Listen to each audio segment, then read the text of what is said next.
Astra travelers, and welcome to another episode of Tales of Teyvat, a Genshin Lore Podcast. Last week, we went back to 1.1 and talked about the Unreconciled Stars event. This week, we're going to bring you to a character who is more recently released and featured in a more recent event as we talk about Gaming. Are you preparing for your big stage debut? Well, let us help. Hop on over to our website, talesofteyvat.com, where Big Ol' Flamer Tiff has steeped and steamed a custom page for every episode, including this one. While you're on our site, check out our past episodes and seasons, artist spotlights from the community for every topic, and some other goodies. Finally, feel free to email us at talesofteyvatpod@gmail.com to let us know what you think of this week's episode and what topics you want to see in the future. Additionally, please feel free to give us a rating wherever you listen to your podcasts to let other travelers know that maybe they can find a nice group of people here. Anyway, nice group of people aside, Gaming grew up with only half nice people. So we're going to talk a little bit about Gaming. I mean, it's true. Yeah, they were nice. They were looking out for him. And sometimes when you're looking out for somebody, you're clouded. Half nice. And only half family. Yeah, he lost his mom. He's not an orphan. He's a halfie. Same. The halfie.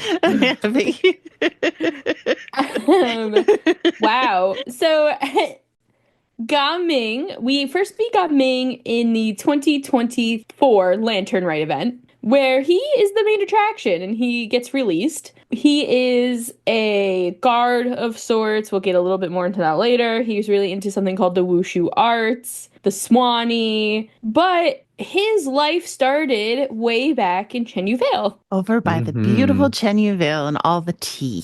Born in Xianyun Village, which is that village in the northeast of Chenyu Vale. Now, we know that his father has a family business, but do we know, is that business actually tea? Yes. Okay. I feel like everybody in Chenyu Vale has some kind of business in tea that I started to just be like, well, if you live there, that's all you can do. It's kind of an interesting parallel because his father's family, going back, they were all tea farmers. And Gaming's father broke away from tradition and started actually selling tea leaves. So that was like a break in the family tradition of farming to actually go into sales.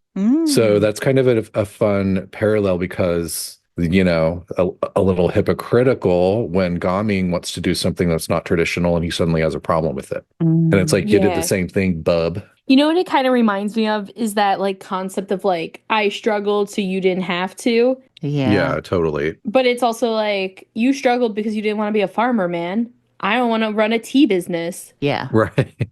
Let me live. And it's a really common thing that, you know, people see in their everyday lives where, you know, I want to say, you know, any kind of family that have parents that have pushed themselves to do better for their children specifically, they always have this like grand idea in their head of what they're going to do and how their things are going to be so much better for them. But they get so blinded by not having the kids repeat the same kind of struggles that they stifle them and say, well, now you have to do this. Like, I made the choice for you. Right. When Fiend said that she wanted to be a serial killer and her dad was like, no, I worked too hard. No, my dad endorsed it. He was actually the one who started the rumor that I'm a serial killer. I'm not. I'm going to get someone to bring some cadaver dogs to your house. I already have a dog. But no, you're absolutely right, though. Poor Gaming, like, I think the hardest part is that Gaming's mother, who wasn't from Chenyu Vale, she was more okay with him wanting to be who he wanted to be. His mom seemed to be more supportive. He was always clinging to her, and she wrote him all these letters, and it seems like she was okay with him leaving the family business, despite the fact that she also ran the family business. Yeah, and I also think that another part of the tension between Gaming and his father was, because I think the way that they sort of present his backstory, it almost makes it seem like his father used to be more okay with it, but then after his wife died, Gaming's mother, he became much more protective of Gaming, especially as Gaming is like studying Wushou dance and trying to learn that. And he started injuring himself all the time, Yeah. which is something we also know lands him in Baiju's office often. So we know that it's happening kind of regularly. And his father losing his wife made him a little more overprotective of looking out for Gaming's safety. So, they had their big blow up fight after he got seriously injured, and his father freaked out and gave all of his equipment away except the beast head that his mother had made for his costume. And so the next day, Gaming like takes the head and just leaves without saying a word, which was also really hurtful to his dad. So it's kind of like a weird mixture of like, I want you to run the family business, but it's fine if you're into this, but now your mom's dead and I'm worried about you and now you're hurting yourself. And kind of like Tiff was saying, I'm going to try to take control of the situation, and it just kind of backfired. And doesn't Gaming's dad blame like the mom's hard work in the business for like her early death? Yes. So I'm sure that's also like, I just watched your mom work her ass off and you're like a clone of her, and now you're working your ass off, and I'm afraid that's going to happen. Mm-hmm. Yeah, because he's described as like a mama's boy. Like he even had like her mannerisms of speech and like gesticulations. So I think it's pretty safe to say that he sees a lot of his dead wife in Gaming. Yeah, definitely. And I think Gaming saw himself in his mom, and I think that must hurt. Yeah. But besides being a mama's boy, which was a perfect way to put it, he also apparently was a wild child. Yeah. He was called a demon king for the area. Mm-hmm. Troublemaker and an oddball. And Lanyan, who is the newer Chenyu Vale character that we got this year during Lantern Rite, she says that they've known each other since they were kids and that he used to be a terror. Mm-hmm. So, like, everyone knows that this kid was just running around destroying things. And he has these aunts and grannies and like a ton of family in the area too. And it seems like the extended family is also involved in his life. Mm-hmm. He says like his granny and one of his aunts taught him a lot about like herbal teas. And they say this word, and I didn't really understand what they were trying to say about it, but it would clear your system and reduce your heatiness, like heat-iness. I assumed it meant like your chaotic energies, like heatiness. Yeah, he says that Granny and Auntie tell me that drinking one of these herbal teas before and after eating fried foods helps clear your system and reduce heatiness. Oh, it says in the context of traditional Chinese medicine, heatiness refers to a state of excessive heat or fire within the body, potentially leading to symptoms like fever, dry mouth, sore throat, and flushed skin. An excess of yang energy. Yeah, I was like shocked you would need some of this tea. Do you think that the rest of his family is also involved in the business, though? Or they just happen to be knowledgeable because they come from the farmer family? I was assuming it was because they all come from the farming community. Okay. But I don't think it gets into specifics about the extended family, does it? Other than just his father sort of broke away from farming to go into sales. Yeah, I imagine that they still like that there's, obviously they just still farm the tea somewhere. I assume that the family is still involved in that side, and kind of like they seem to be so, it seems like the whole area is like a giant family as well.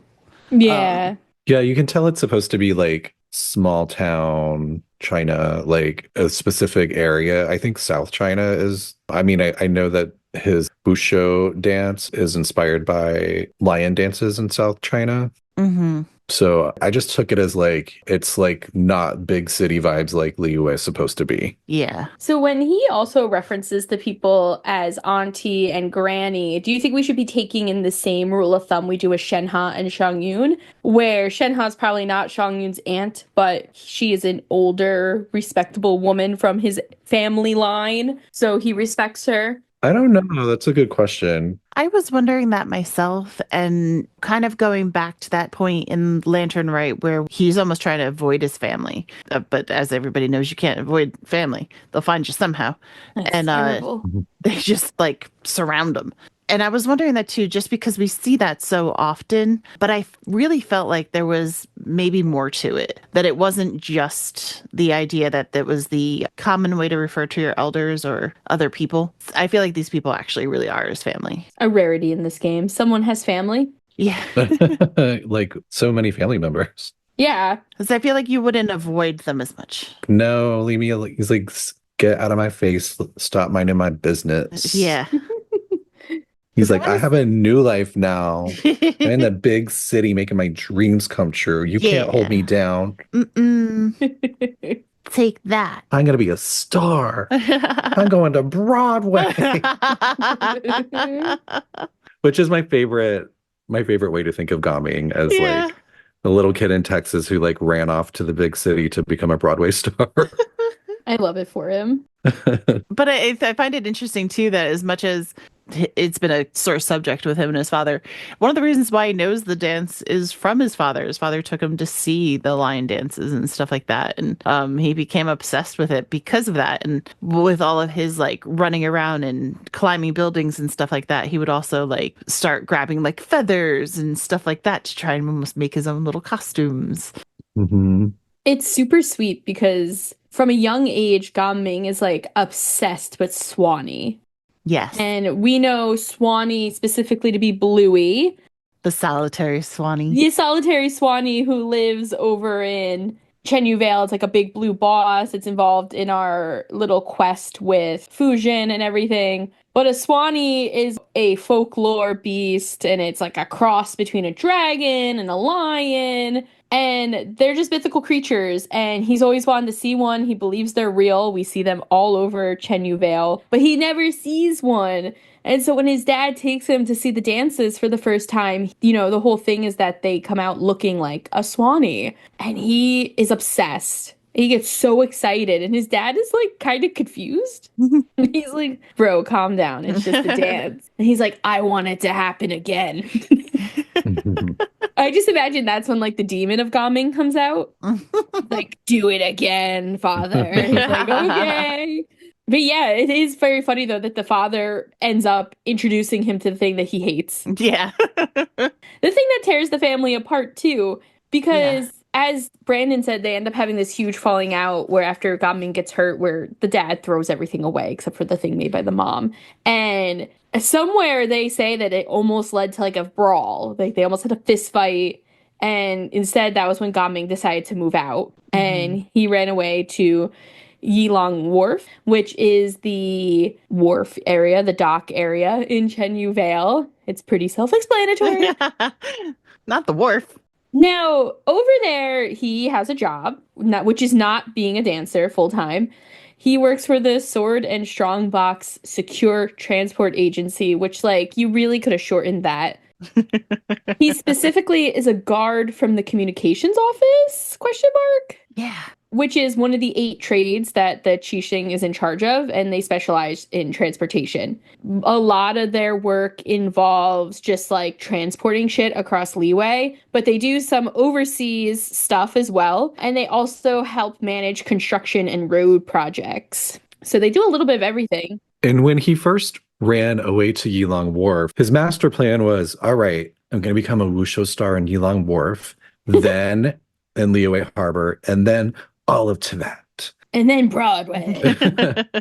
And he quickly, of course, goes through his savings. I don't know how much he had to begin with when he got there, but 6 mora. That's what it feels like. He goes through it very quickly, and he's like, well, I gotta eat. An artist still has to eat. And he got that job by just escorting someone from Fontaine to the transport agency just out of the kindness of his heart, because he's a very gregarious, friendly person who's just like, oh, you need help, I'll help you. And then once he got them there, he saw that the lead guard was like very short staffed, so he offered to help. And the lead guard was kind of like, you know what, I desperately need the help, and you escorted this person, so let's try you out. And then after his first escort, he got hired. And I think saying that he's really nice to people is like an understatement, because he would literally give you the skin off his body if he could. Oh, yeah.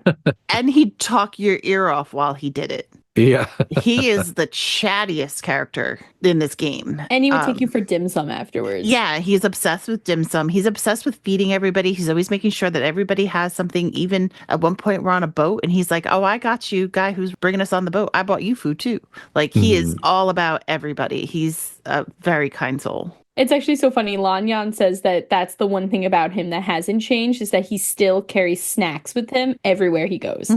Yeah, he's always willing to share his snacks, and that's how you know he's a good friend. Oh, yeah, because people who don't want to share their food should be pushed off the boat. Yeah.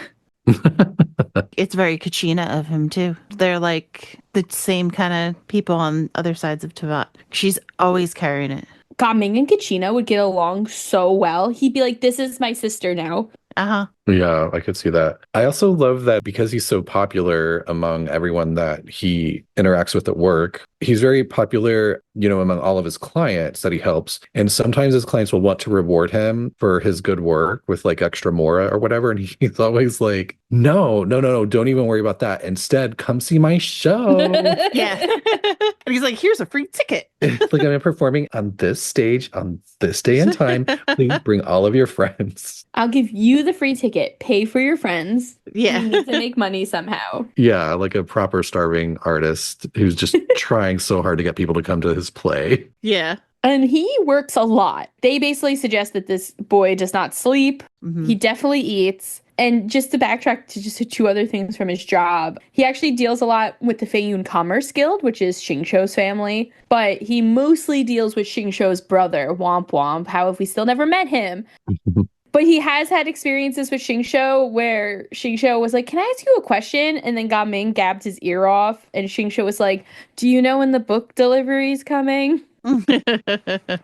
Didn't work out well there. And he tries to take advantage of his job a little bit. He's kind of like the guy at your job who says that everyone should get a new pair of like headphones, but not because he actually thinks everyone at work needs headphones. He just wants new headphones. He's not going to use it for work, so to speak. Oh, right. Because one day he asked at work if they could install plum blossom pillars into the ground. And he said that they were for battle practice, wink, wink, hint, hint, nod, nod. Oh, yeah. But everyone knew that he really wanted it for the Wushou dancing. They're all like rolling their eyes. And they'd already actually bought them to install as a birthday surprise. They just hadn't done it yet. Which goes to show you too, they're like, we know this isn't for work, but we'll do it for him because he's such a positive person, strong work ethic, reliable, kind, all of that jazz. Also, it's really funny when he falls off of the plum blossom poles. No. What? It's so funny when he gets hurt. Just imagining his coworkers being like, Yeah, they're all sitting at a table, just like fall. Yeah. Like they have Baiju on speed dial. Yeah. There's literally an episode of 911. Oh my. There's a guy standing on a roof and they're all sitting next to the fire truck because he's there for hours and they're going, jump, jump, jump. That's just how I imagine them all like sitting against the wall being like, fall. But outside of that too, before we jump too much into like his dancing, because that's a big part of Lantern Rite, a little bit about Gaming as a whole. He's pretty low key, like in his outfit description, which is called Ranging Rainbow. He specifically says there's no need for a fancy get up when you're going out. He basically says you gotta be comfortable, have solid footing. He seems broke. Well, he basically is. I mean, he has, his guard escort job, but that like his Wushou career doesn't actually pay anything except applause. So he's not making any money on the side when he's like spending all his time doing this other stuff, And I'm assuming that all of his injuries are also costing him money, right? Yeah, I don't know. Yeah, I don't know what the healthcare is like over in Liyue. Yeah. Is it universal? I don't know. I hope it is for Gaming's sake. Maybe they just have to like pay in violet grass. I know like with Baiju, like Gaming thinks Baiju's medicine is like the bomb.com. And he thinks that everyone should always have a vial of it with them when they go out. Which also I'm like, Gaming, what? A vial of medication? Does it even matter what it's for?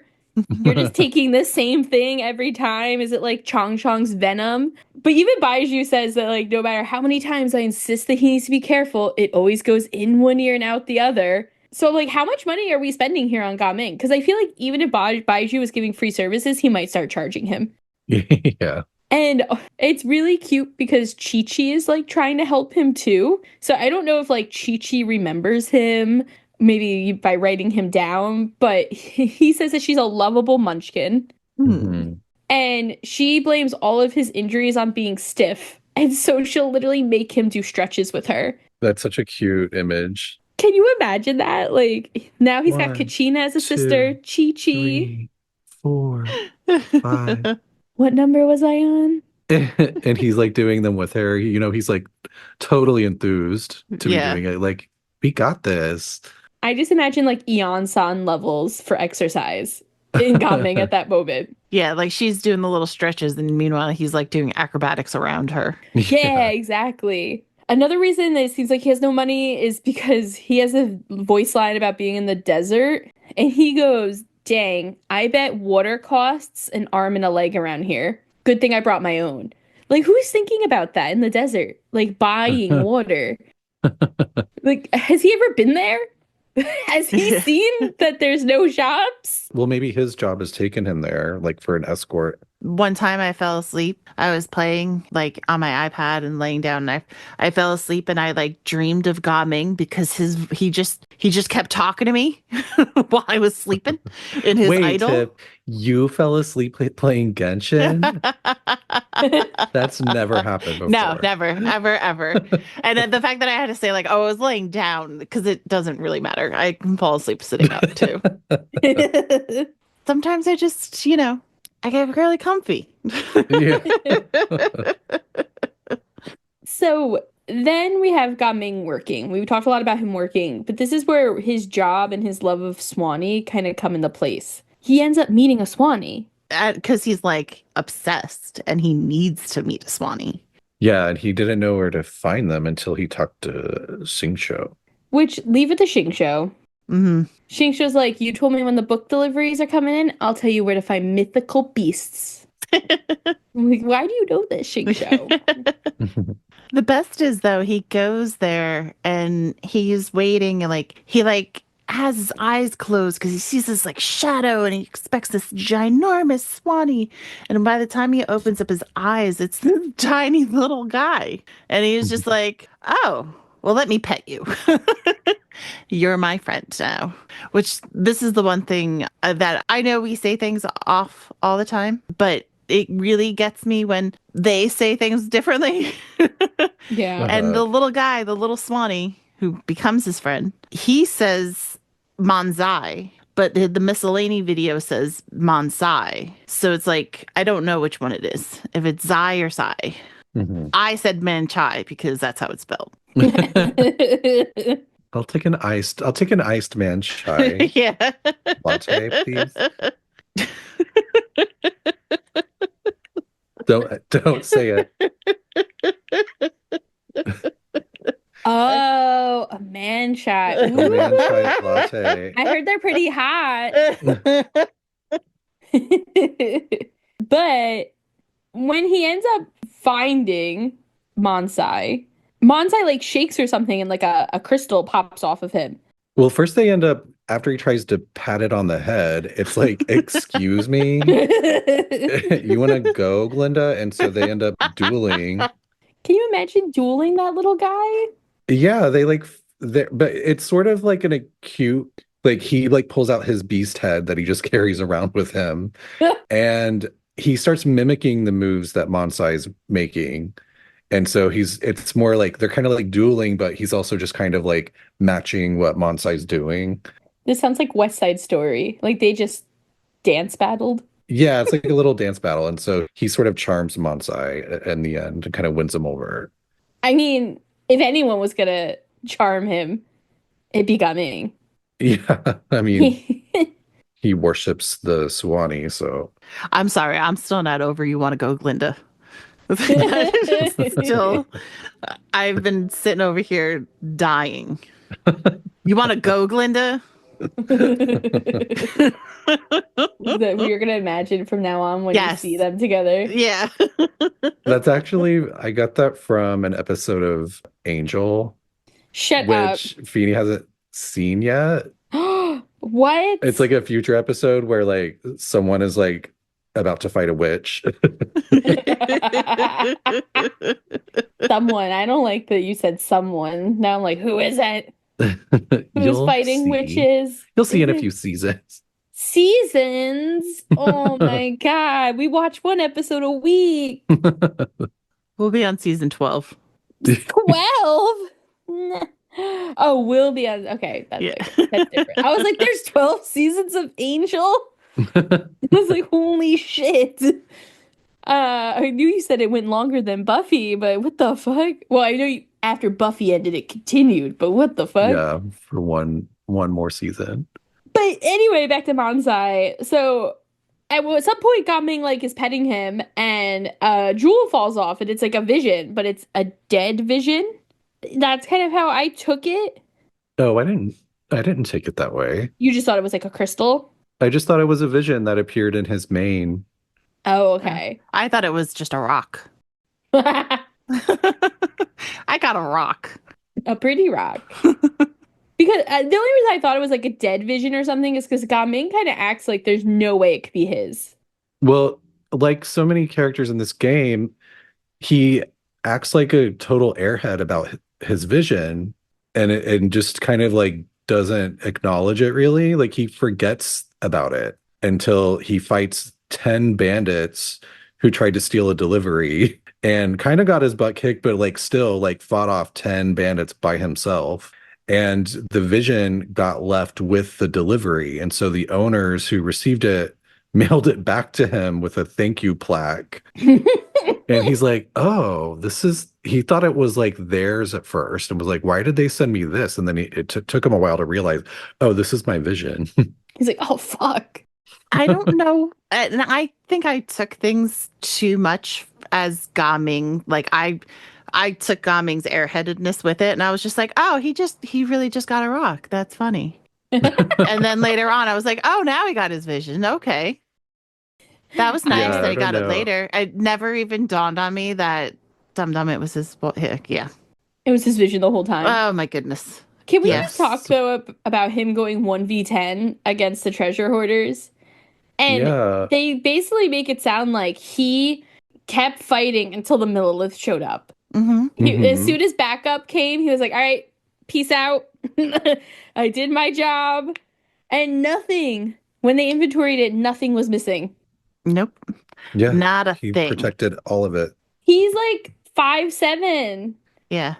And the people were like, hey, we can write it off. It's not worth your life. It's okay. It's a cost of business if we lose some stuff. He's like, no. His demon energy came out. His demon energy? No. Well, he probably just saw it as like a way to practice his dance moves. I really think he is like out there like dancing like he's on Broadway as he fights. He's like West Side Story, bam. Shuffle, shuffle, kick. Pop, squish, Cicero. Lip shiz. When you said they were dueling earlier, all I could think of was like Alexander Hamilton and Aaron Burr. I was like, oh, the Broadway of Hamilton. Got it. Genshin the musical. When does that happen? I wish. If that happened, I would die. Like, we have Rogers the musical from like the Marvel universe. Like, that happened. That was real. You know who played Steve Rogers? Who? Kaya.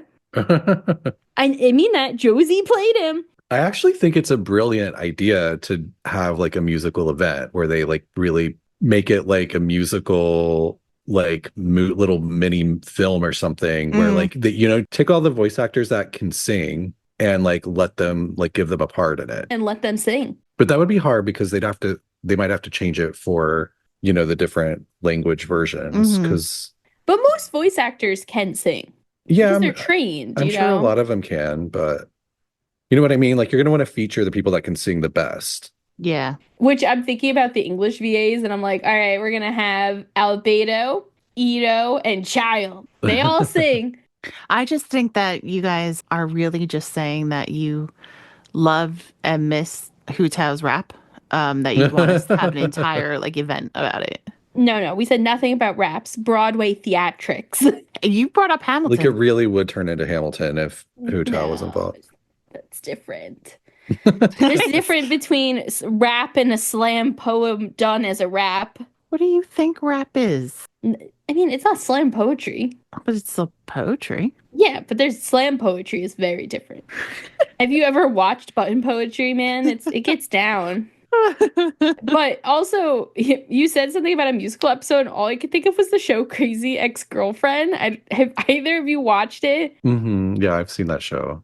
So, you know, the whole thing is like, and spoilers for anyone who wants to watch it, mute yourself for 60 seconds. But like the whole thing is that like every song that it's a musical TV show, and you basically find out that she's mentally unwell and that the songs are all in her head. So she thinks that these musical numbers are happening, but they're not. Like they tied it into the storyline. And I'm just imagining like the traveler having some weird amnesia, illness, hallucinogenic moment. I mean, the Traveler does that all the time. Paimon, like, Traveler always, like, experiences something, and Paimon, like, moments later will be like, are you okay? You were just, like, staring into space for a while. And she's like, you were singing. And Crazy so were they. Ex-Traveler. The Crazy the Ex-Traveler. It's all about the abyssal twin. But yeah, so he got his vision then. And it's really interesting because we've seen characters who have differing opinions on visions. And Gaming seems to have a positive opinion on visions. He says, I've heard that they have to do with strong wishes. I didn't get it back when I was dancing in front of Mansai, and now I just randomly got it on the job. Does that mean that I was always meant to be a guard, but I was led astray by Wushou dancing? So I guess this is suggesting that he didn't get a vision from Mansai. Tiff might be right. It was a rock. I mean, maybe I'm misinterpreting it, but I took it as like he didn't realize that it was for him. Okay. But I mean, maybe it was. No, I think I actually thought of it literally. What you guys said makes more sense. Okay. And the other thing that Gaming says about the vision, he says some martial art novels say that the key to becoming a kung fu master is tapping into the body's yin-yang energy reserves, hidden in the governor and conception vessels. Well, that's what getting a vision felt like. Haha, just kidding. I'm no kung fu master, just a good neighbor thanks to the extra energy that it gives me. But that's just me. Now imagine if you had a vision. I mean, look at everything you can already do without one. Man, that'd be something. So I thought that was interesting that he says he has more energy because of the vision. And now I didn't know. It seems like he's talking about like get up and go energy, not elemental energy. Yeah. He's talking about like crack energy. Yeah, like the chaos gremlin is coming back out of him. Do you think he has ADHD? Yes, absolutely. I feel like he's kind of coded like that, right? Yeah. Yes. That's so good. And his vision is like giving him enough energy to actually go off on every little tangent that enters his mind. You know what I mean? Well, yeah, I think his interactions with Xianyun are like the perfect example of that. He goes up to her and he loves her music. And he says... I know what you're going to say. You got rock and roll fever. So he says that she has rock and roll fever. But before that, he says Xianyun's music is fire. No pun intended. Mansai goes crazy for it. Always gets him moshing like a mad gremlin. Who are you? Where did you come from? Is this how everyone in the wharf speaks? Like no, because remember it said that he talks weird like his mother. Oh, like his mom, yeah. Where Everyone's is she like, from? what? The Bronx? I know. Like LA? Like she's Jenny from the block. She's from the West Side. Yeah, he talks like he's from a hip city. So I'm like, where are you from? But oh my god, like Aoife. Oh, Aoife, the Southern California. And this fucking dude. Yeah, I'm like, are you a surfer? What's happening? But yeah, so he tells Xianyun that she has rock and roll fever. And they argued about this for hours, it says. Hours! Because she couldn't like conceptualize that she didn't have a fever. Right, she's like, I'm not sick. What do you mean? Yeah, and she's got that southern twang, you know, I'm not sick. What are you talking about? And he's like, I don't have a fever. I don't have Rocky Mountain spotted fever. Brandon. I ain't been around no ticks. But yeah, so they argued for hours. And if that's not like the best example of him going off on one of those tangents, or like I said earlier, his whole thing with Xingqiu about Xingqiu asking a question and him like blabber mouthing on about other stuff, I think it's amazing. Yeah. Speaking of spiciness, he gets along really well with Zhongling because he loves all of her spicy food. Yeah, he likes food that tastes natural. That's like a big Yes. thing for him. He doesn't like artificial flavoring. But now, what kind of artificial flavoring is going on in Teyvat? I don't know. I don't I know, was thinking the Xianyun. same thing. I was like, do they have Red 40 there? Yeah. Well, I think because his favorite restaurant is Chenyu Kiosk, which is famous for the most authentic Yue cuisine. So remember, there's like the Li cuisine and then the Yue cuisine war in Liyue. And Zhongling trying to break down those borders. Yeah, she tries to combine both of them. But yes, seafood is like a Yue specialty. And Yue, so just as a reminder, Li dishes are known for richness, color, and strong flavors.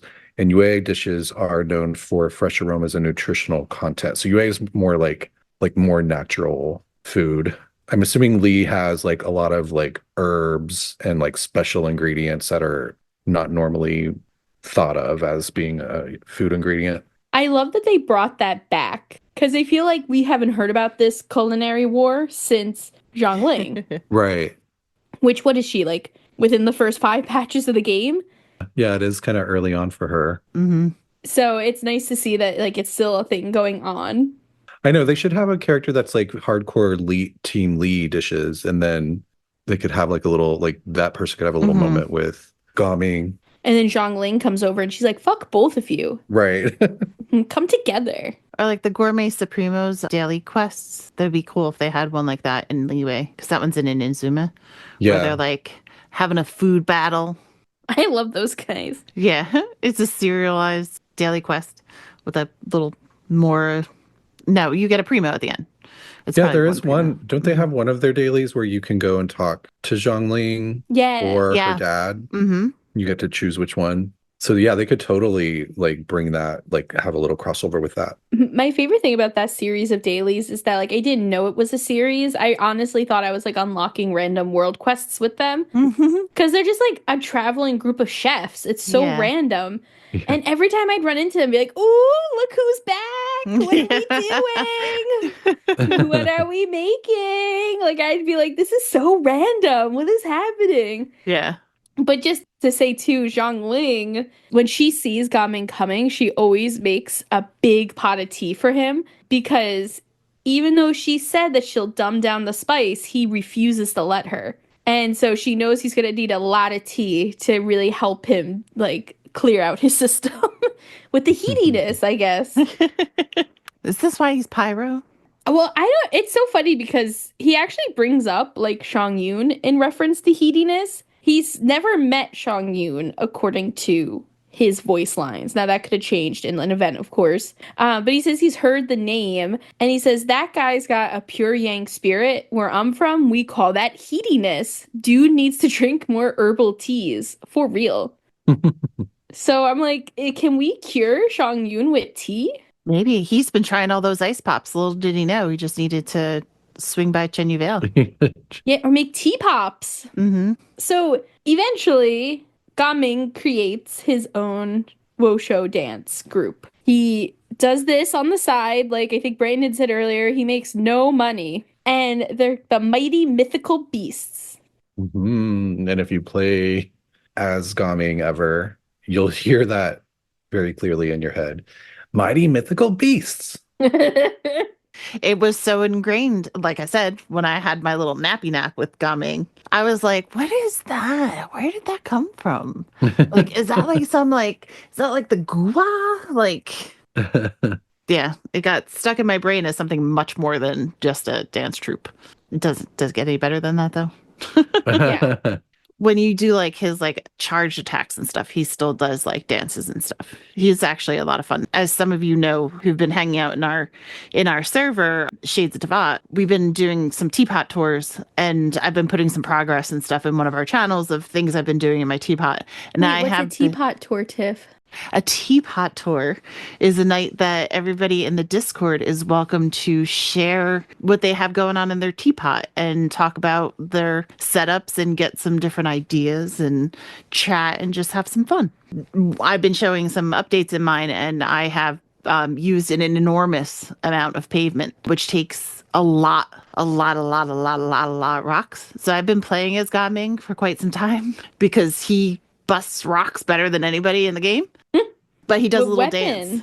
Oh, with the best weapon, the debate club. Yes, the debate club. The best is with the debate club. If you like max it all the way out on its refinements and stuff, the colors match him exactly.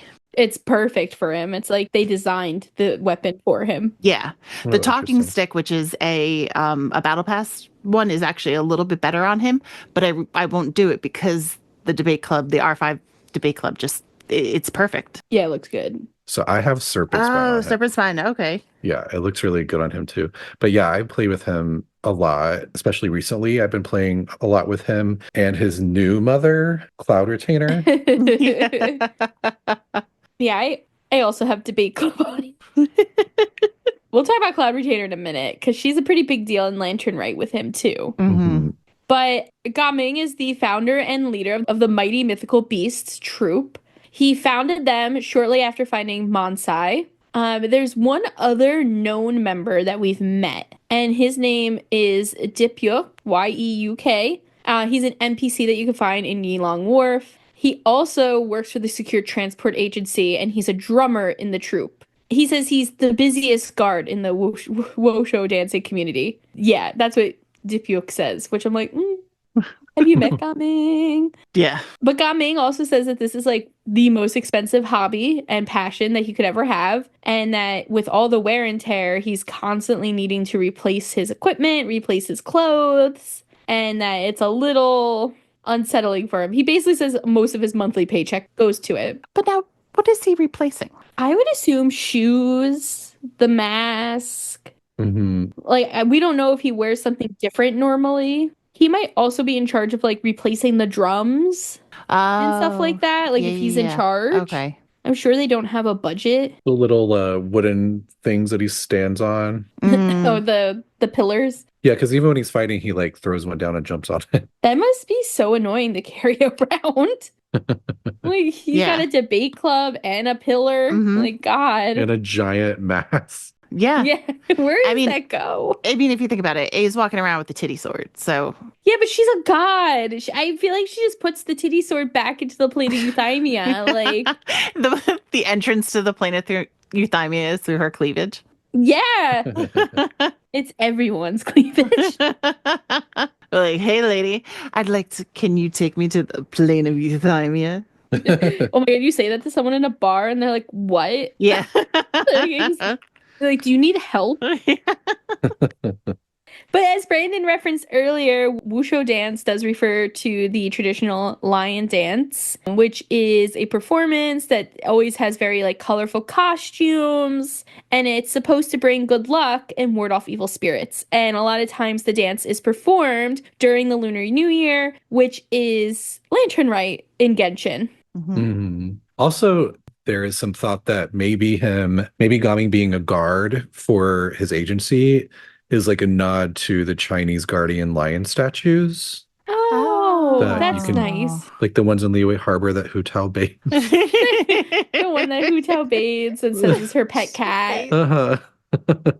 Why is it still one of the best things? Just imagine just the weirdness that happens in that side of Liyue Harbor. You got Hu Tao over there bathing. In the middle of the night, you got Chi-Chi doing calisthenics. It's just a strange place.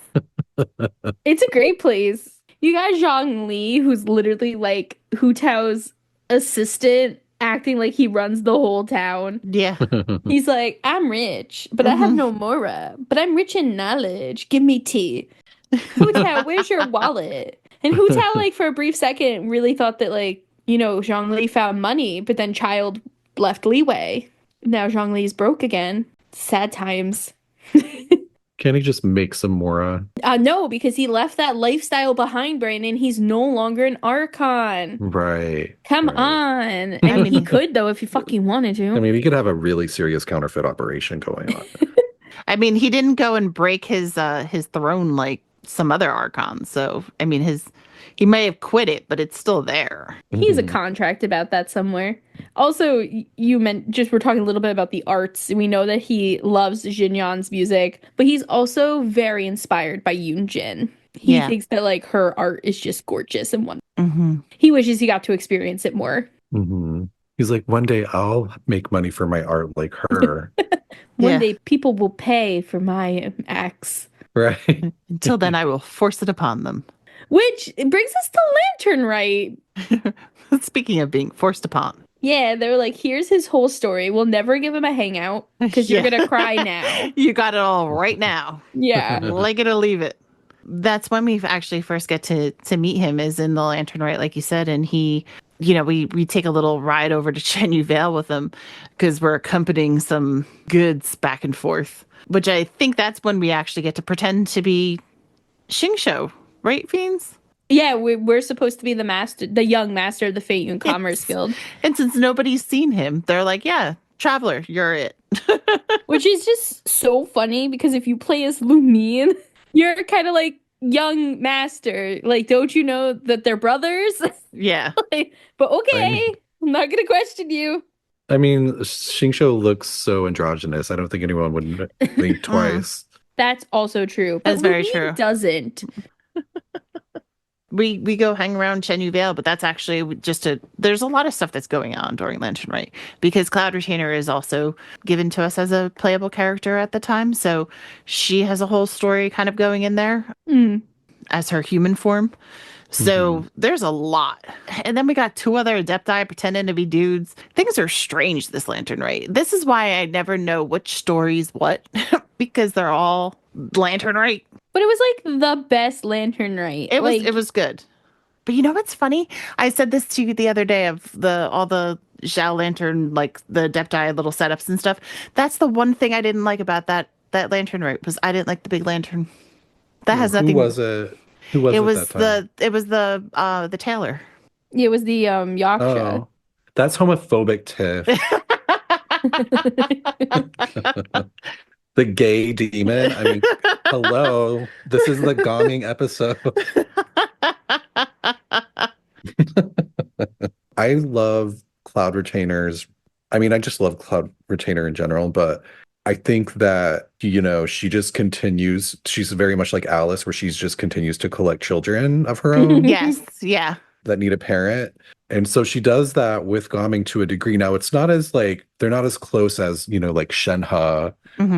But they are still she is still keeping an eye out for him. In fact, the only reason that Gaming reconciles with his father is because of her meddling. Yes. And she meddles it up. Yeah. She's like, I'm not giving up until we fix it. And she's very fond of him because she first met him while resting by a lake. And Gaming came and was like, oh, you look hungry, and shared his provisions with her. And as they're talking, he's just becomes really enamored with her wisdom. And he told her you seem like a really wise elder. And he says that she's worthier of respect than the Adepti themselves.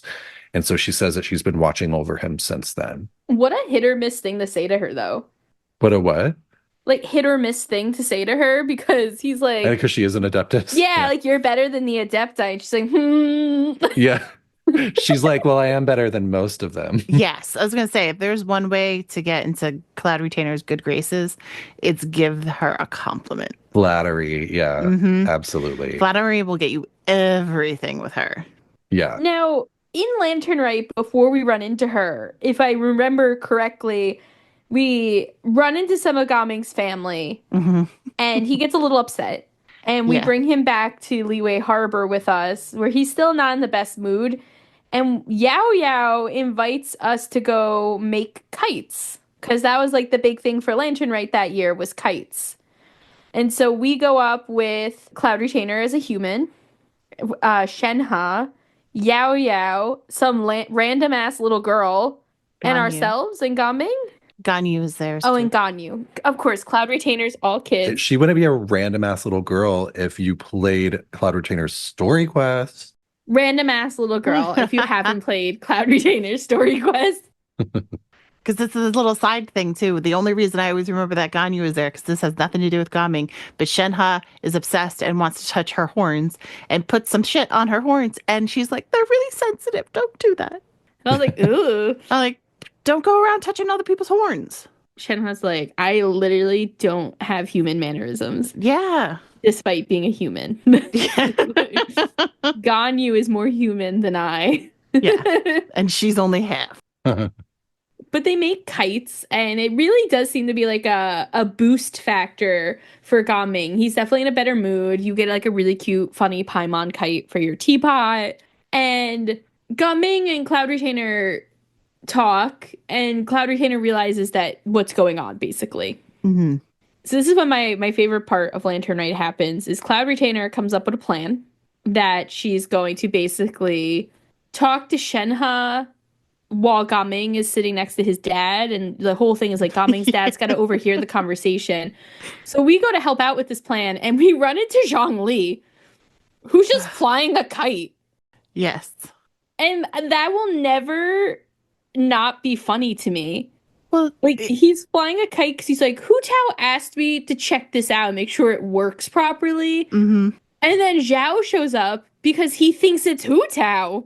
And I'm like, oh, you coming to check on your girlfriend? And you found your dad instead? Yeah.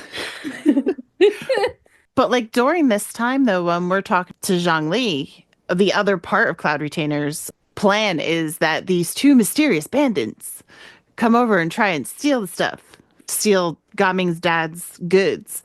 And Gaming's like, I'll take care of this, because brr, brr, brr. And it's Moonshaper and Carver and Moonshaper. Mountain Shaper. Oh, this is back at the table, right? Yeah, that's how it all starts off. Like we're gonna take a little rest on our walk, and we get attacked by bandits, which Gaming sees into, like, after he traveled, like they're a lot faster than him, which isn't normal.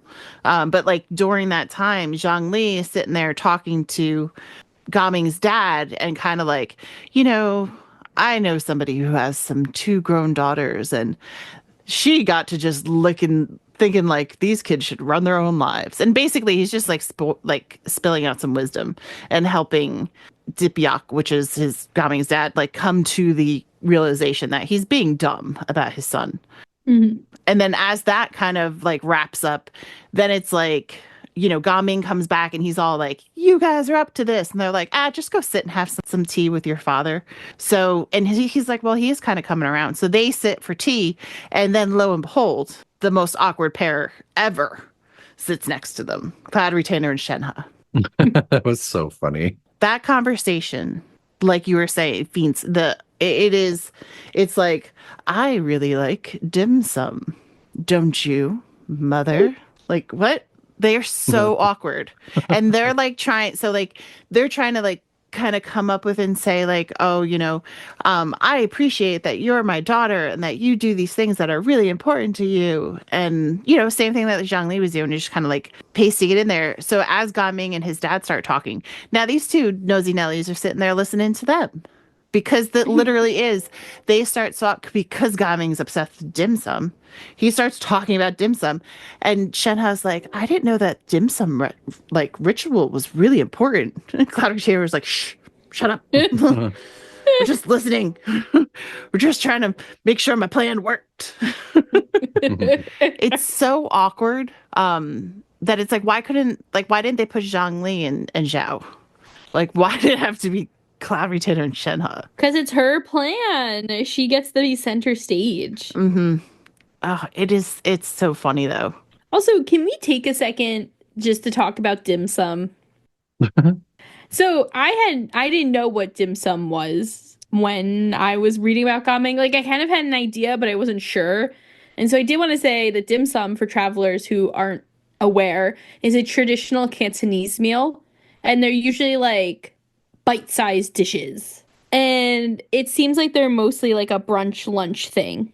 Mhm. But Gaming eats it for all meals. Breakfast, lunch, dinner. And it's usually like family style. I like to So call it's the Asian version of tapas. okay, that's good. Yeah. Yeah. He does say basically that the best lunch is breakfast, aka dim sum. So I just want to say that because like this, it comes up all the time. He's inviting us out for dim sum. He tells us where we can find great dim sum. Now they're talking about dim sum and it's distracting Shenhe. Now, do you think he is obsessed with dim sum because it's so portable and he can just grab it and shove it in his pocket and run off to like the next thing that caught his eye? That's a good point. I don't know though because he loves going out for it. Like he never eats dim sum at home Does he have a home? or on the go. I mean, I hope he has a home. But Lanyan says that he always has snacks on him. So maybe those are dim sum. Can dim sum be a snack? Anything mean, could be yeah. a snack. I just imagine he was pulling out like potato chips. There's a lot of like steamed buns and stuff. You Okay, know? that is portable. Yeah. Yeah, I think of dim sum, I immediately think of like bao buns.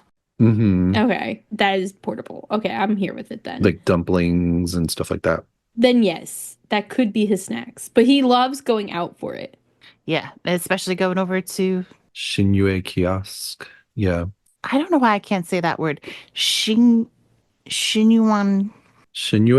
Xinyue?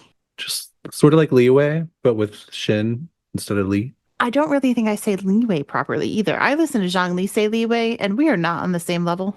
Just remember, like, pretend like you're gonna barf. Liyue. Liyue. Liyue. Liyue. So really, when Zhang Li is just grunting when he's fighting, it's really he's just saying Liyue. Uh-huh. Leeway. Liyue. I'm like, bro, are you good over there? Like, Keith Silverman, I get it. You're into it, but Just a lot of grunting. Yue. But anyways, we assume that this trick has failed, especially after Shenhe and Cloud Retainer kind of fumble. And Gaming seems even more upset than he did prior to making kites, which is no bueno. It was not the goal. And that's when Gaming is like, I'm gonna prove myself and I'm gonna dance at Lantern Rite. Mhm. Which I don't know how that got approved so quickly. Because we know Kaching, Ganyu, and Ningguang keep a tight fucking shift with Lantern Rite. So I don't know how he got in there so quick. But he did. I don't know why I thought that it was like that was like his big, like they had already scheduled him. Oh, did they? It almost seemed like he was like, fuck this. I'm going to prove myself. I mean, it totally could have been. Like I said, I take a lot of things for face value, so I may have just been like, oh yeah, this is planned. I didn't know. It could have been planned. There are a and lot of he's- drums for it to not be planned. Well, that's just the troop. They're ready. No. That's true. You got to be ready. But it's a great dance, though. It's beautiful. He defies gravity. Not to bring back to Glinda. Just pulling that back. I mean, it's a beautiful display of the lights and the colors with the lanterns also in the background and the kites and everything. Yeah. His new mom watching from afar. But more importantly, we then see his dad Mhm. watching and is in awe, like dumbfounded by how good and how I feel like he sees it like it's not just this little side thing you do. Like he knows he's gotten hurt with it. So it's obviously a very physical thing. But like he gets to see the precision and the skill that has to go along with it. And I think he just like you could see it on his face. He just is so like proud that this is his son and he is like rocking it and he's living his life. And you know, it's kind of like you can imagine like the mom kind of like in the background, like, see, our son did good. I wanted to cry. Yeah. Because then, like, it's a cutscene. It's a beautiful cutscene. And I know Tiff already has plans for the website to put it there. Yes. But Gaming, when he's done dancing, he's, like, on the bridge, kind of, like, entering Liyue Harbor. And he's, like, very, like, dramatically looking off into the sea, like, holding his mask behind him as the lanterns are floating off. And you could just tell that he's like, damn, my dad missed this. And then his dad comes out of nowhere and is like, my son. And I was like, stop. I totally cried. This Lantern Rite was the first time I think Genshin has like made me cry. Mm-hmm. I was like bawling. You know, it's very funny because there were, like I said earlier, there's a lot of parts to Lantern Rite this year. Like the stories kind of overlap a lot. And there was a moment where I got all teary-eyed, but it wasn't that one. It was earlier in the beginning before he dances. You see Shenhe and Ganyu walking, and Shenhe stops because she sees a dad and his daughter, and she gets so sad because, you know, her father tried to like serve her up to a demon. Fun. Yeah. Thanks. And she's like, you know, sad about that, but Ganyu like comes over and like fixes her new barrette and is just like, it's okay, like let's go. And it's like this beautiful moment between them, but you could just see how sad she was, like she didn't have this too. Yeah. There was no coming back for her dad. I mean, outside of the fact that he's dead, but you know, Orphan. Gaming's dad just, you know, said, you can't live with me anymore. Her dad said, you can't live anymore. Her dad said, here's a demon. Put some sugar on yourself. Yeah. Be appetizing. I want your mom back. Like, I feel like Gaming's story connects with so many different people.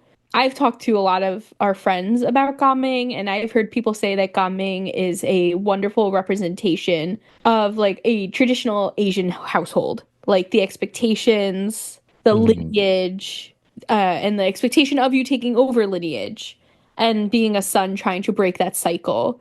I think to people who have any sort of bad vibes with their parents overall, you can connect to Gaming in that like hope of getting the answer you want. You know, it's like that turnaround time, like feeling validated by a parent you've never felt validated by before. And I think that unfortunately so many people can relate to that story in one way or another. And most of them are not people who tried to be Broadway stars.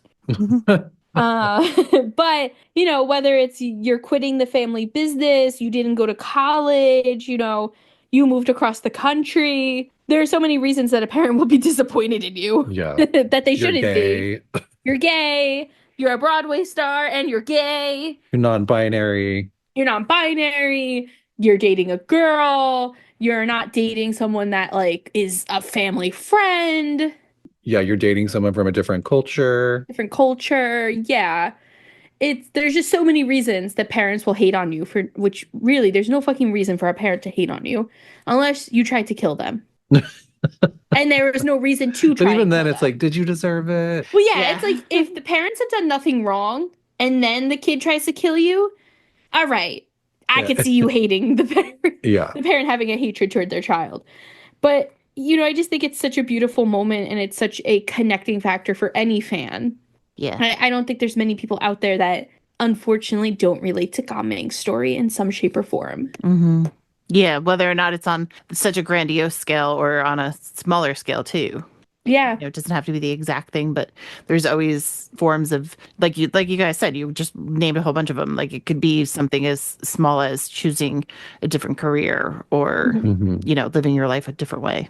I remember when Gaming first came out, Brandon, you had said how much Gaming represented like the queer story or a queer story. Yeah, for sure. That's always stuck with me. Especially in your family or home life when you are expected to walk a certain path and then you have to find out that that's not what you want and you have to go after what you want at the expense of a lot of the times your family relationships.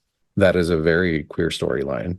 So Gaming, literally connecting with all the people, with the masses. I hope he inspires some people to take their own path. Mm-hmm. Shows you that, hey, you might have some rough years if you really care about your parent or parental figure. But like, if they really love you, things will come around at some point, hopefully. Yeah, so put on your tap shoes and hit the stage, girl. And that was the end of Lantern Rite. Now, Gaming hasn't really come up since. No, he unfortunately doesn't really come up. Even when you're back into Chenyu Vale and a couple of the other stories and stuff, he's not so prevalent there. Mm-hmm. But we brought him up. We brought him back to our Amber episode because we talked about the fact that there could be potentially a little relationship there. Oh, right. I love the headcanon that Gaming and Amber are cousins or something. Because for travelers who might not remember, Amber's grandfather is originally from Liyue. And he goes MIA. No one knows what the fuck happens to him. And honestly, no one knows what happens to Amber's parents either. But they're gone. They don't seem alive. And her grandfather just abandoned her, who really seemed to be like her parental unit.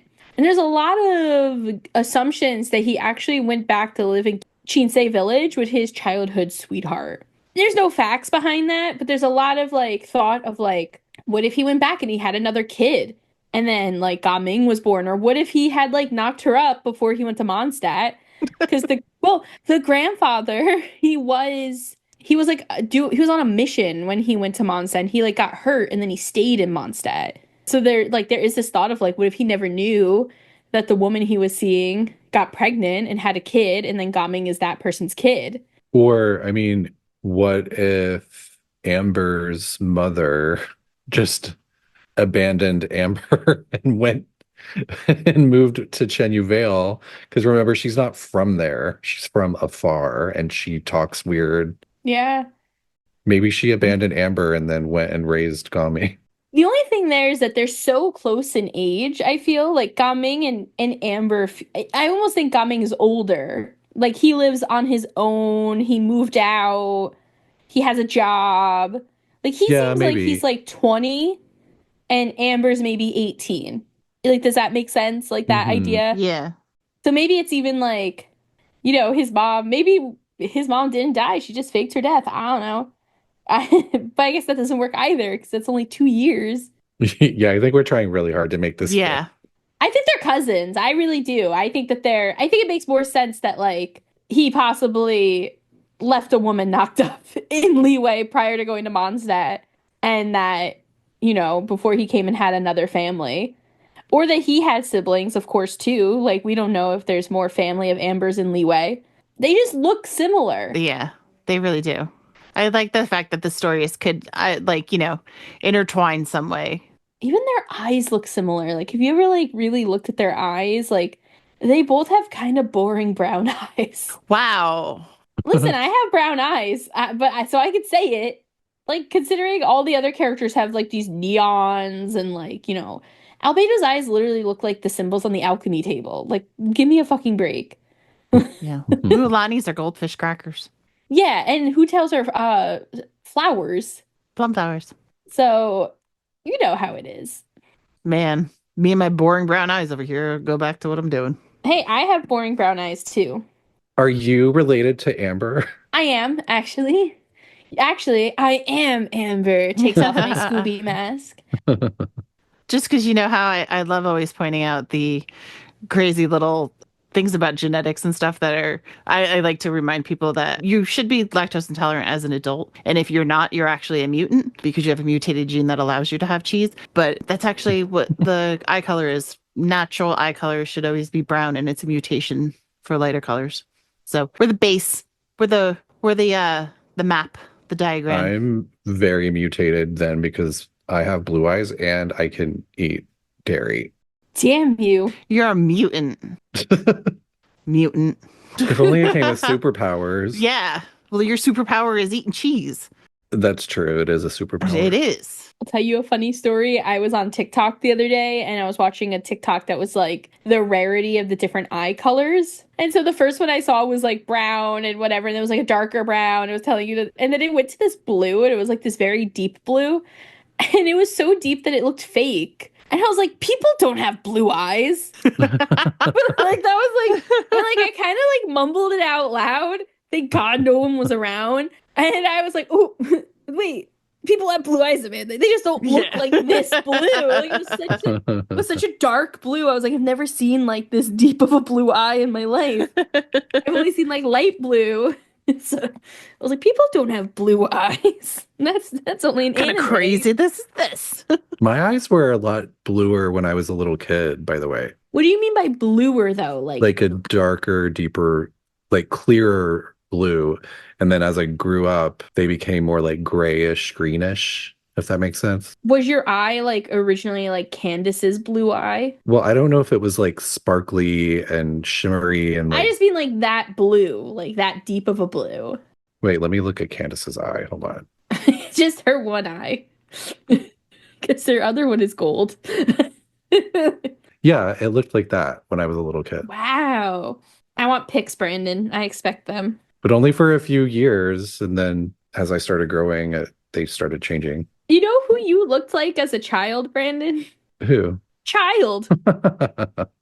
I'm just saying. Maybe we should have become Fatui after all. Yeah, I did have like orange red hair.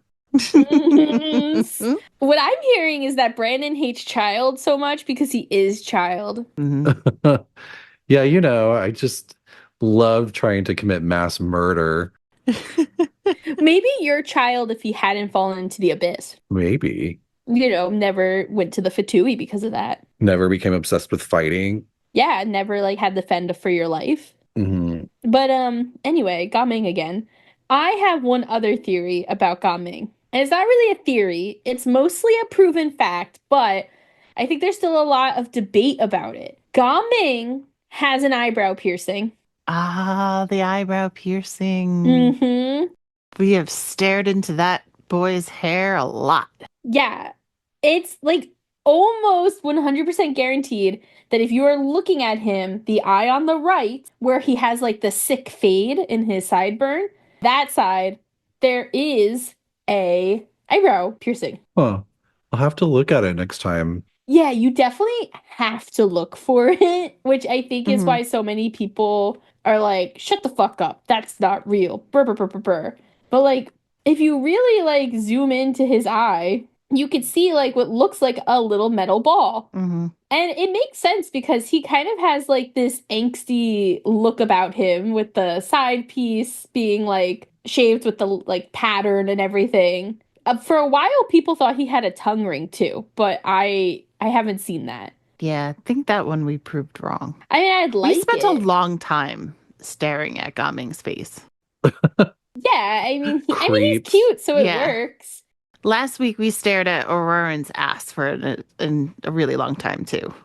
Yeah, we were trying to decide if he had an ass. Does he have an ass? I was going to say, does he have an ass? He has pockets on his jeans that give the illusion of an ass, but as our dear friend Vanessa pointed out, is he has no ass. It's just back. It's Is it back like to leg. flatter than Kaya's? Yeah. Yes. Wow, is this going to be the new thing this season? Is like who has the best ass, but who has the worst ass? Yeah. Yeah. No it's ass. apparently Mhm. Auroran. Yeah.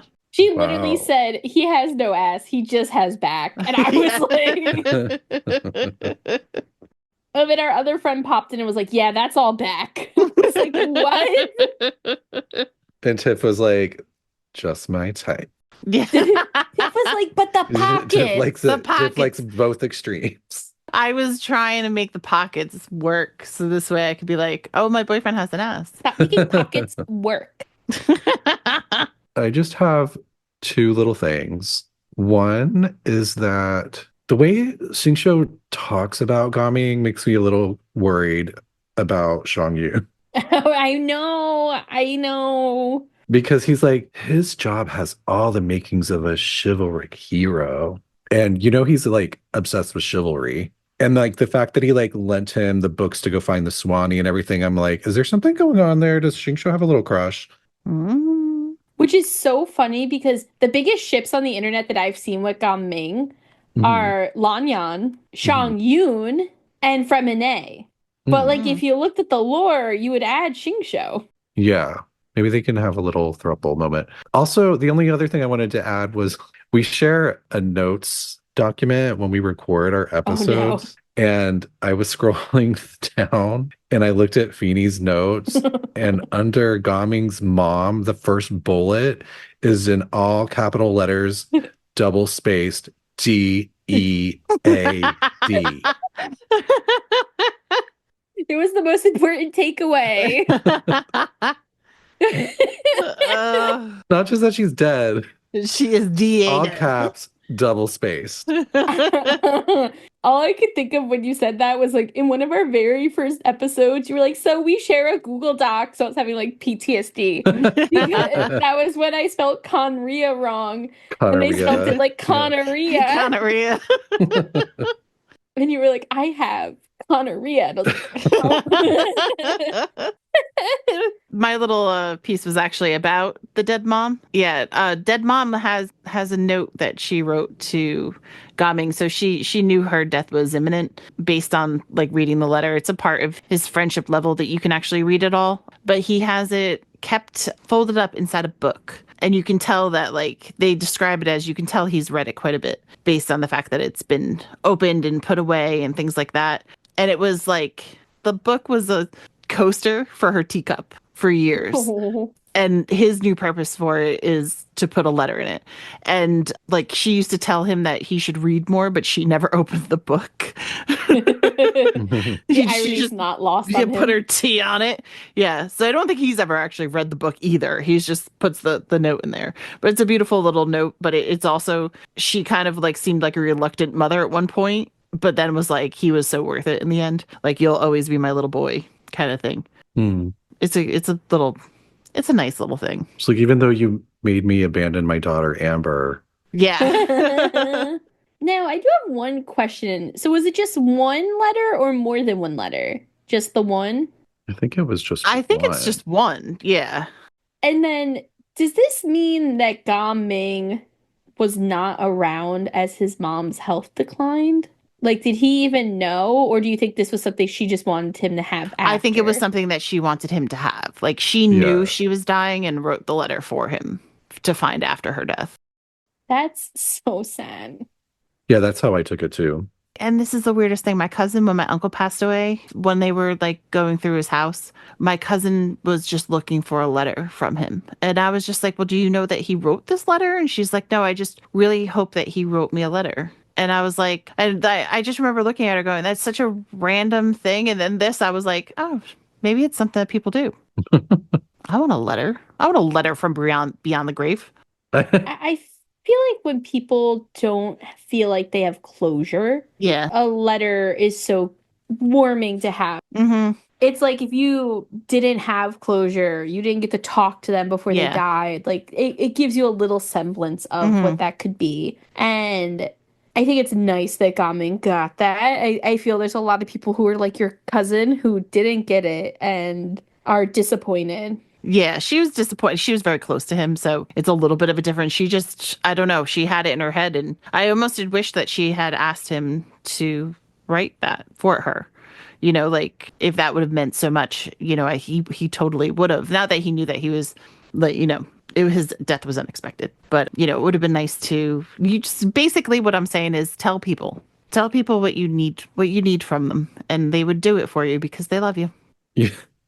Yes, especially if they're on their deathbed. Yeah. Bring a notepad and a pen to them and be like, look, I know it hurts to keep your eyes open right now, but I'm going to need you to scribble down a few words for I'm me. going to need you to write a few things quickly. But that's like the other hard thing too, right? Is like, you want to feel like this person wanted to leave you something. So I feel like that also feels different, like getting a note unexpectedly versus, oh, here's the note I requested. If that makes sense. Like, I'm not hating on telling people what you need, you know, but I could see someone also being like, oh, I got a note, but like, I kind of expected it, if that makes sense. And then God forbid you asked for the note and then you didn't get a note. Oh my God. But anyway, death aside. Yeah, this got dark. Kirara is here. She is real worried that I'm going to kill her now. She's like, y'all talk about death. D-E-A-T. You know, like hot to go, that's our thing. D-E-A-D, death, death, death to go. But Kirara's here. I'm not going to kill her. I wish she would start to have positive connotations about me. But it's fine. I deserve it. So, we have 2 questions today from travelers. Our first message comes from online30_0, and they said, I have a theory. You know, in TCG, there's the Omni side where it's any element on the dice. That's like the light realm and what the traveler is. So the traveler must represent all the powers. And soon after, with Conria, hopefully that's what we'll get and understand. So do you think that the traveler is like an Omni dice? Yeah, I mean, I think that I never made that connection with TCG, but it makes sense because we know that all the elements combine to make that light element.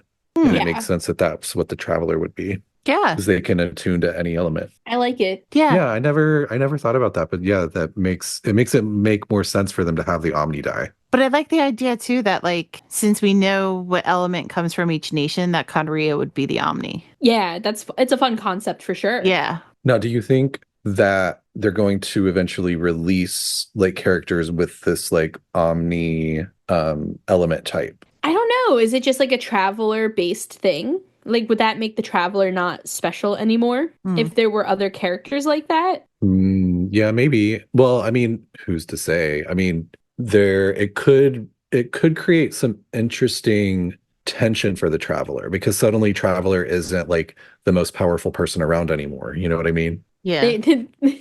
Suddenly, traveler is in the hottest token on the block, and she's gonna be pissed. Or like, what if the traveler could activate an omni power in others?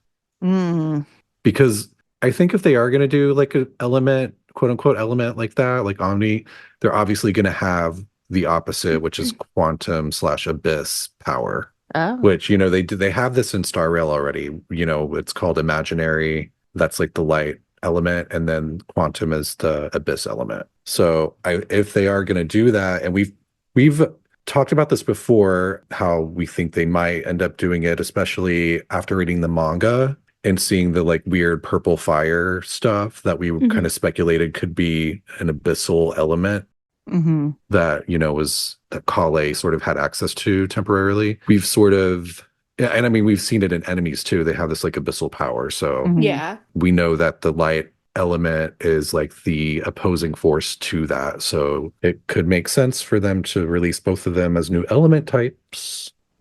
I also wonder if with all this new node cry, the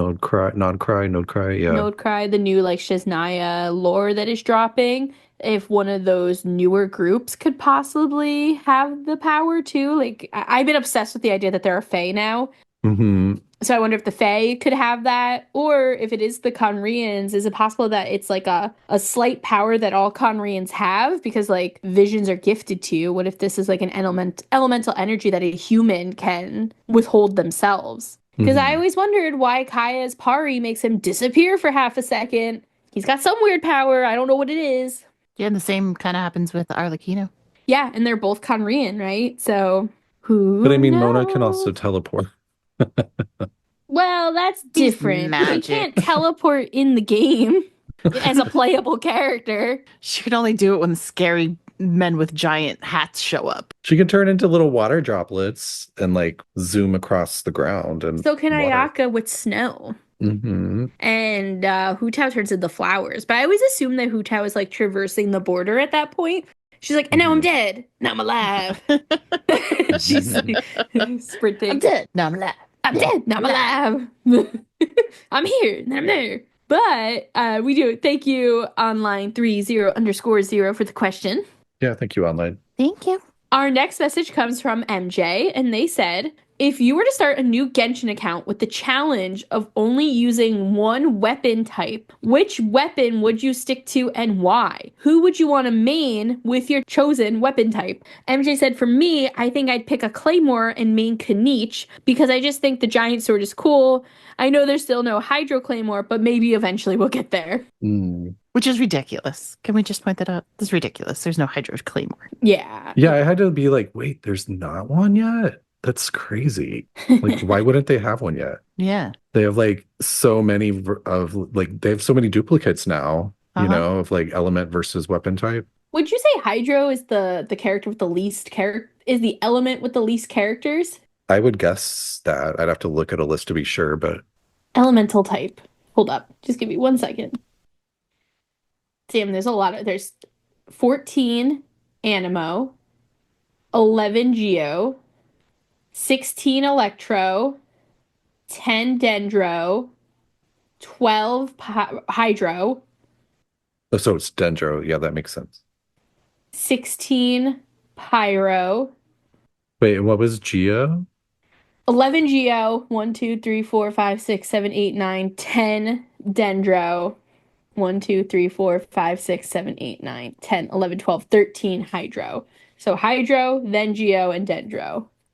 So Okay. Dendro is the least.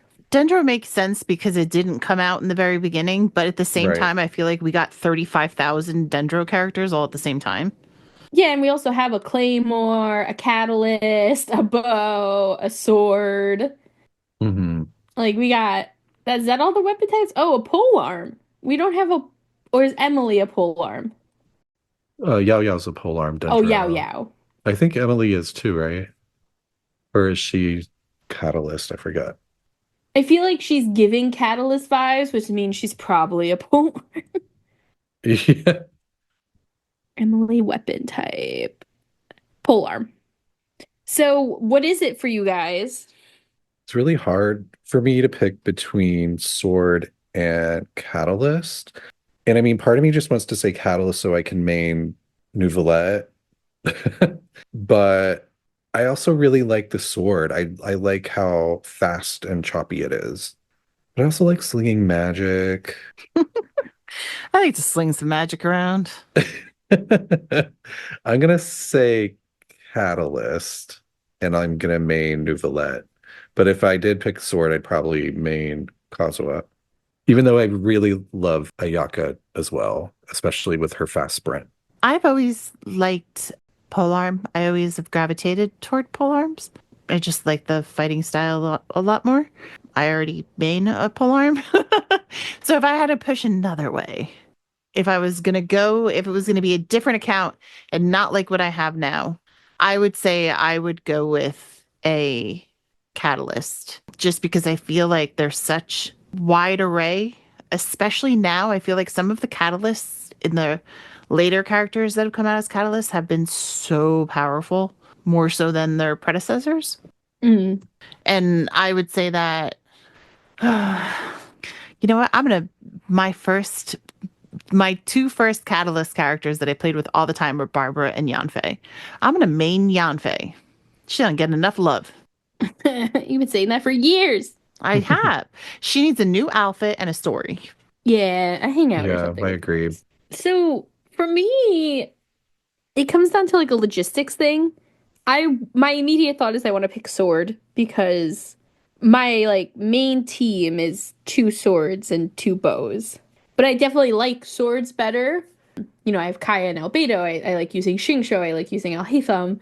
But I feel like logistically speaking, you can't use a sword because there's so many things that require some sort of ranged attack, whether that be a bow or a catalyst. So I feel like I'd have to choose bow because I'm more used to using a bow user than I am a catalyst. Hmm. I don't use like any catalysts really. Lisa? Question mark? Maybe that's it. But I just feel like the bow users also are so versatile in like what they can do besides having a bow, and Child is one of those, so I would still get to use my like cha-cha attacks with him, which would be nice. It would feel like I was using a sword user. But yeah, I think I'd have to go bow because I first off, you would never be able to fight the Oceanid. Do I need the Oceanid for a hydro bow? I don't know, but I might. So I think that I'd have to go with the bow. That's smart. But if there was no logic to it, swords, my babies. You know who I fought the Oceanid a lot as? Yanfei. Mm-hmm. And I fight it usually as Tainari. I hate the Oceanid, but we do it. We do it for our friends. Mm-hmm. And so we can talk smack to that bitch.